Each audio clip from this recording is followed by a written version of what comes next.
आणि यानंतरची बातमी आहे कांदा उत्पादक शेतकऱ्यांसंदर्भातली। शिपिंग कंपनीच्या समस्येमुळे कांदा व्यापाऱ्यांना आता फटका बसणार आहे। कोलंबोमध्ये जाणारे कांद्याचे 65 कंटेनर नाशिकमध्ये परतलेले आहेत। नियोजित वेळेमध्ये जहाज उपलब्ध न झाल्यानं नुकसान झालेलं आहे।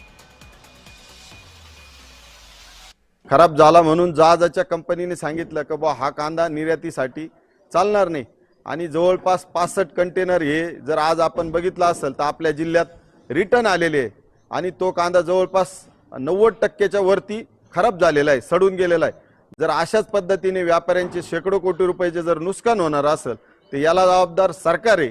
सरकारची व्यवस्था ठीक नसल्यामुळे आज जर अशा पद्धतीने व्यापाऱ्यांचे नुकसान होणार असेल तर कुठेतरी याचा बोजा शेतकऱ्यांवर पडणार आहे। 90% खराब सडलेला उतरलेला आहे।